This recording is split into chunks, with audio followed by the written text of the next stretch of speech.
All right, I hope everyone here is for physics. Excellent. Let's get started. Hi, my name is Jay Villanueva. I'm a technical product design director at Epic. I've been making games for over 22 years. I shipped to games both big and small in that time. And I want you to know that I play all of your games. And my job at Epic is to make sure that UEFN can make games and that making those games is fun. The agenda today is we're going to have a bit of a crash course in physics, what physics is in UEFN, what you can do with it, what does gameplay look like using physics, and I want to talk about design of physics games. So why is physics important? Well, if you utilize physics as a system, you'll find that it's a new way for your players to interact. It provides delightful responses to everything that they do. It also enables emergent gameplay. And emergent gameplay is key because it'll enable you to engage your players for longer. All of this is provided by a new physics component that we've added to UEFN. It's placeable on Fortnite props and enables all of the physics settings for you to tune and adjust your props. I'll go over each one of the settings in here in a moment. But first, crash course in physics. There will be a quiz.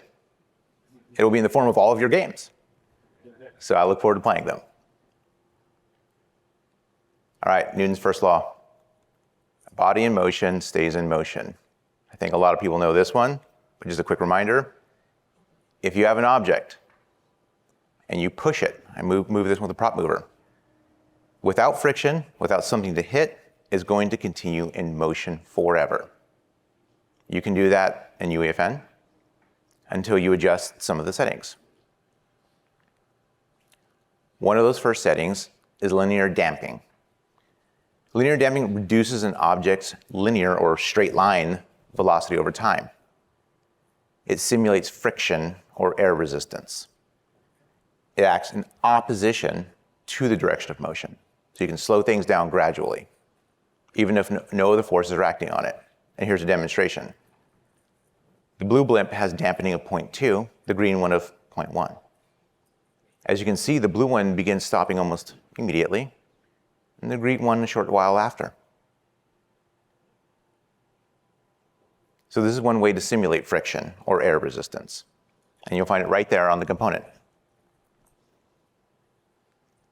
The next is angular damping, which is similar to linear, but it's for rotational movement. The taco on the left has low angular damping, and the sign on the right has high. And you'll see that it slows down and stops, while the one spins for a lot longer.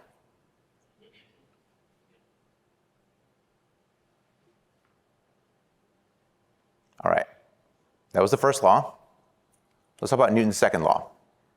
Force equals mass times acceleration. I promise this is the only math that will be in this presentation, but I'll explain why it's key. We all heard this, we've all seen this, so I'm going to modify the formula a little bit in a second, but force is a push or a pull. Mass is how much stuff a thing has. Acceleration is what you do to get to a velocity. You change acceleration and get to velocity over time.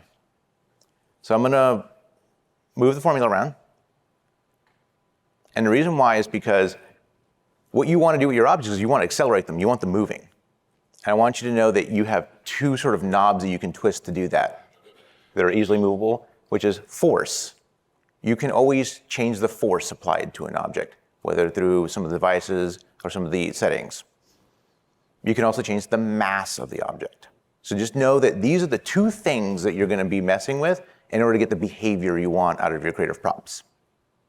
That's why it's important. Okay.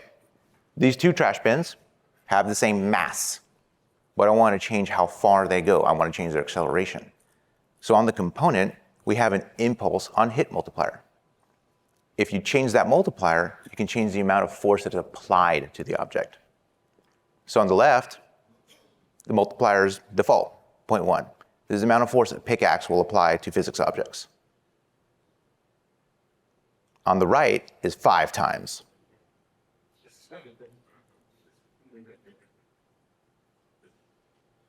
Big difference. Same mass, but different force. Now, the other element is mass. So you can go ahead and override the mass for any object. It's auto-calculated when you populate it, but you can override it and change it. So here are two cars. One is set to a mass of 150 kilograms, and I can barely move it. I overrode the mass on the one on the right to 10. Same force from the pickaxe, send it flying. So change force, change mass. Newton's third law, for every action, there's an equal and opposite reaction. This is fun because this is what you can use in your games to create different types of interactions for players. Chain reactions, complex gameplay, add all the elements you want. So in summary, to move something, you're going to apply forces. That's going to accelerate that object, and that creates a change in velocity. All right, thanks for surviving the crash course. Now let's talk about how we actually do this in UEFN. You can physically simulate any creative prop by adding the prop to your scene, adding the Fort physics component and configuring it like this. So I'm gonna go and grab a crate. Everyone loves a crate. And then I'm gonna go up and add the component Fort physics. After that, I have all the options available to me. I will enable physical simulation.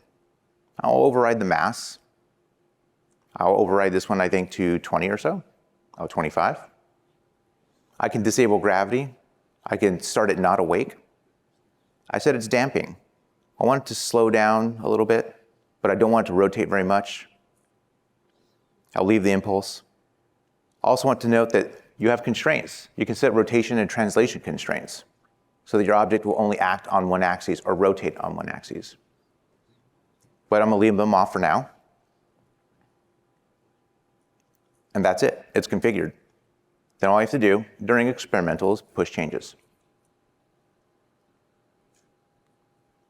And it looks like this.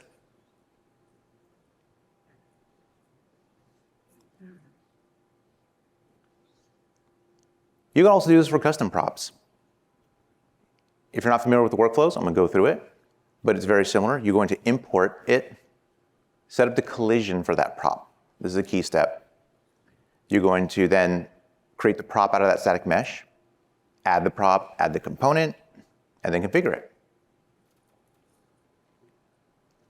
So in this case, I'll be importing a mesh.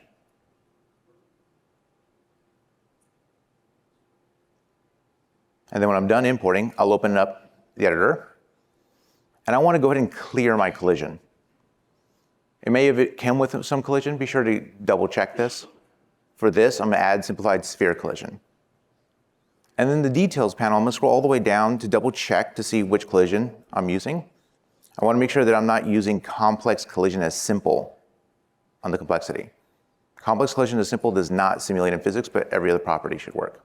I just go with project defaults. Then I create a prop using the editor script.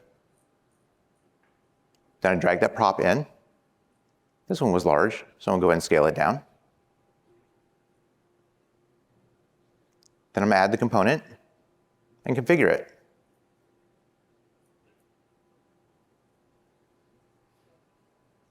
And then I have it in my game. And it interacts with other physics props I put in my scene. So now I've got props, I've got a ball, I can start making games. But before that, I want to talk about where we are in experimental right now in physics,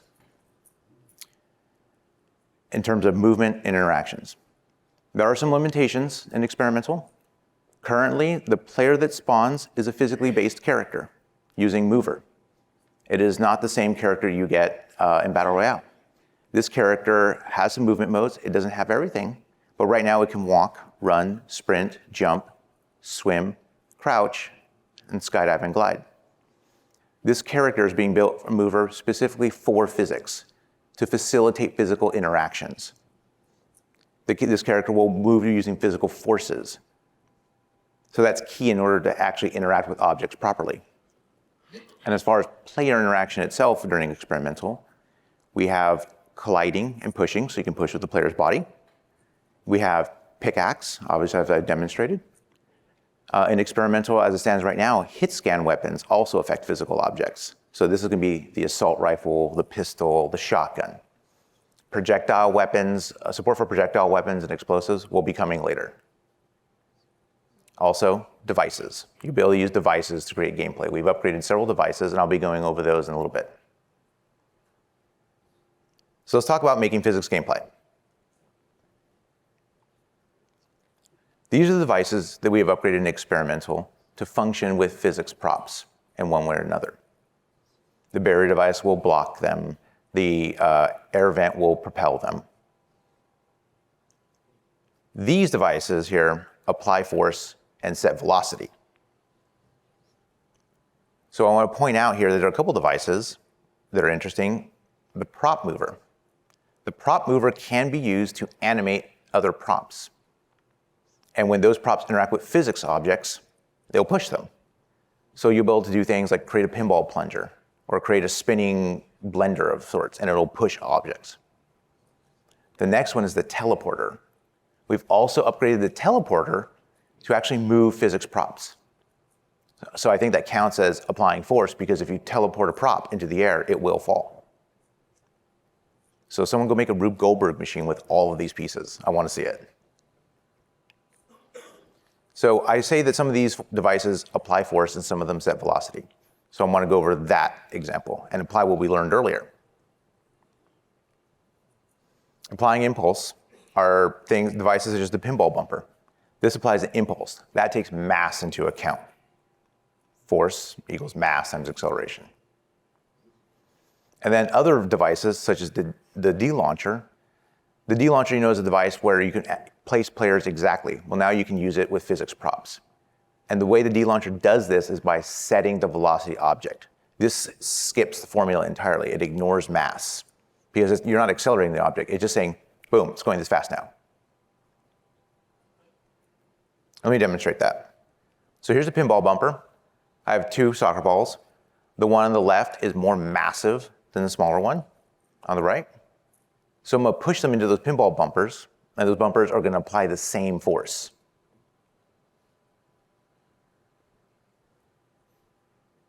So I hit the small one. Actually sends it quite far.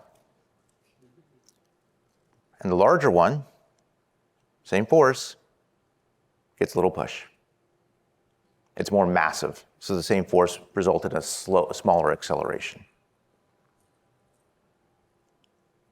Okay, here's the D launcher. Bigger mass on the left, smaller on the right. Which one's going to go further? I heard it. The same? Let's see.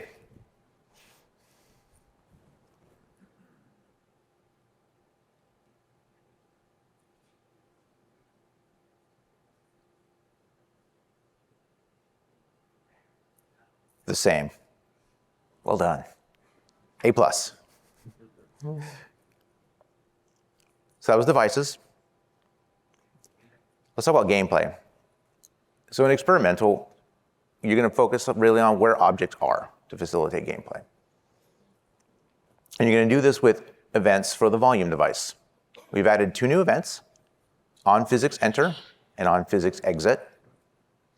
Those are usable by just the event in the editor. We also added verse API as well. So on the device, on physics entered, the equivalent verse event is prop enter event.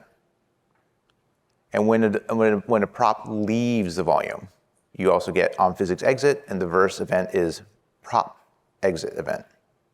As you can see in the signature, the creative prop is passed in that verse event. So you know which prop entered and exited the volume. Okay, so using everything we've learned, let's make a sports game. I want to make a game where I have a ball. I know how to do that. I have a goal that's going to be a volume device. And then I want to write my game logic. What I'd like to do with this ball is every time that ball gets hit and pushed into a goal, I'm going to score. I'm going to take the ball and I'm going to teleport it out of bounds real quick, then reset the ball and let gameplay resume. So first thing I do is I need to set properties and events in my script. So I'll expose to the editor some of the things that I want. So one of them is the creative prop. I want to know the ball. And then I want to be able to track the two volumes. So I want Team A and Team B's goal. And then on begin, I want to subscribe to the overlap event, the prop enter event for each goal. And I assign it to two functions. On Team A, goal enter, and on Team B, goal enter. That's what will handle all of the logic. So let's go over what happens when a ball enters a volume and gets the callback. We're going to handle the enter event, and we want to check what entered. Because in my game, I'm not just going to have soccer balls. I'm actually going to add a bunch of props. So the players, you'll see the gameplay afterwards. I always want to facilitate a lot of physics gameplay and things that are in the scene that will enter the goal. But only thing that counts are the soccer balls. So on the enter, I'm going to check if it's a ball. And we'll go over that function in a moment. If it is a ball, then I'm simply going to tell the HUD to display that the goals occurred, and then I'm going to spawn a function to reset the ball, to move it out of bounds, and then bring it back in. And in my game, I want to introduce another ball after the first score until there are 5 balls in play, because I want this game to be chaos. Okay, check if ball. Takes in a creative prop, and we're going to just create a variable that says, is this a ball or not? That way we can return it at the end of the function. And then we're going to get a tag generator. We're going to find creative objects with tag. So I put verse tags on all the balls, of all the soccer balls, so I know which is which. Then I'm going to go through each ball. So you can't compare creative props yet, but you can compare their translation. So I go through each ball, and I say, I have this ball that entered volume. Where is it? Give me its translation. And I go through each ball, and I ask it, give me your translation. And then I check, is that translation the same as the one that entered? So if I have 5 balls in the scene, and one enters the goal, I'm going to check each one of their translations, and I say, oh, these are in the same spot. It's in the goal. So I have found the ball. However, if the prop that entered doesn't match the location of any of these soccer balls, then it's not a goal. So I say the ball is true, and I return it. Keeping the game going, resetting the ball, I just hard-coded a location where I want the ball to be, for simplicity's sake. I will hide the ball by creating a vector 3 position, and then teleporting a prop. So you can teleport physics props using verse. And you'll see it's wrapped in an if because this is failable. Then I wait 3 seconds, and then I teleport the ball back into play. And the game continues. So the final result is a game that looks like this.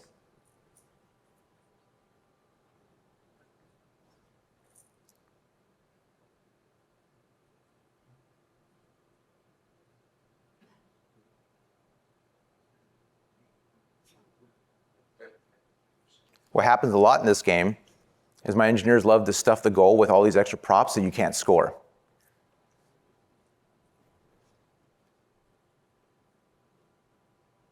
Okay, let's talk about game design.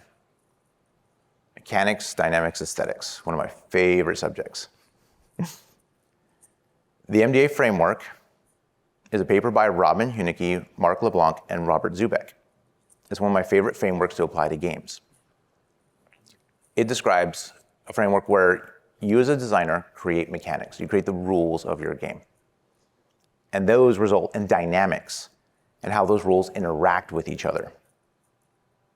So mechanics, a bunch of them together create a dynamic. Then you create a bunch of dynamics and you combine them together to create the aesthetics of play. And the aesthetics is the emotional response to those dynamics interacting. So you create the rules, those rules interact together to create the dynamics, and the dynamics create the aesthetics of play. You as a designer start at the top. On one side, defining the mechanics and rules for your game. Your players, when they jump into your game, they see the aesthetics right away. They see the totality of your work. That's how they experience your game. And that's why sometimes you'll see players who will play a game and begin to deconstruct the rules. They want to see what aesthetics you've put together, or sorry, what dynamics you've put together, and then deconstruct all the way down to your rules.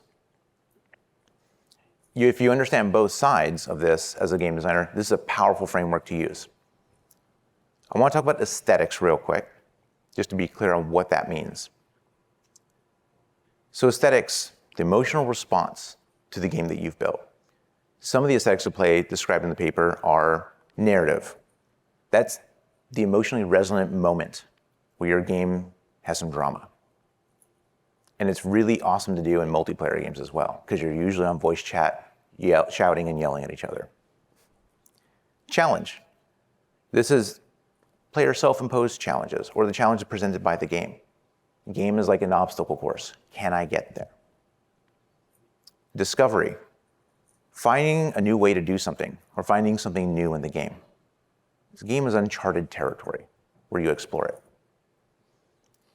Expression. Expression could be, look what I did. Game is as self-discovery. And submission. Submission is simply, I play this game every night. I like playing this game all the time. A game is a pastime. It's a game I want to engage in. So what does this mean when you're designing your physics games? Well, it's key to note that when I said emergent gameplay, the way you get there is you design the rules, not all of the gameplay. You don't design the solutions. A lot of games that don't use physics, of course, need solutions. I'll take, for example, a tycoon game. Tycoon games currently, they have the solution pre-built in. So with physics, you want players to determine how to solve your game. And you want to treat your spaces like a puzzle. Give them the pieces, give them the tools, and then let them have fun. Let them figure out how to get to it. And you do so by putting your rules together to create different dynamics, create interactions of multiple elements, mix in devices, use action and reaction, Newton's third law. In our soccer game, I added a whole bunch of extra props. Those props interfere with shots. Players now have to take those props into account.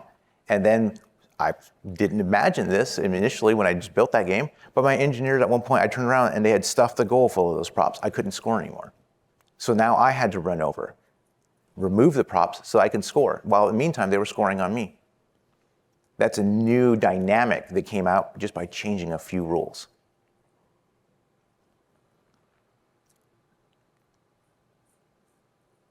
So encourage play through this. So a narrative response will be from a player saying, hey, wasn't it great when this happened? And if they take that story with them, they're more likely to come back and play your game. While they're engaging with your game, the challenge, they'll ask themselves, can I do this? And if they can, that's a great player experience. Again, they'll come back for more. Discovery. That's when players ask, what if we did this? And whether they succeed or fail, they did it together. And it usually results in a pretty good time. Expression. You want them to leave and go with a story that says, hey, wasn't it hilarious when we did this? And submission. I could play this for hours. Everyone here wants that. So make toys in your games. Let your players express themselves. So let's design a simple game to drive this home. My rules are, get the furniture out of the building. You'll be in an apartment, I just want you to get all the furniture out. Leave the building intact. Don't destroy it. Use everything at your disposal to move things. It's going to be a competitive game. And it might look something like this. The player could use the pickaxe to remove furniture. But eventually, they have everything at their disposal, so chain gun makes moving out easier, right?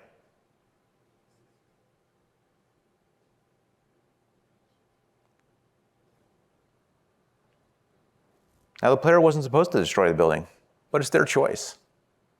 You can score them that later. Tell them to come back. but they played their way. And that's where emergence comes from. Players choose how to get there. Players know the rules, and they may break them. Everyone here who's played a physics game knows that you can break the rules. And that things never go as planned for the player. And this is where the magic happens. This is where all those aesthetics of play come up, where players will have a good time and come back to your game. Thank you very much. At this point, we have a mic up front. I'll be taking questions, and we'll go ahead and move to the Q&A.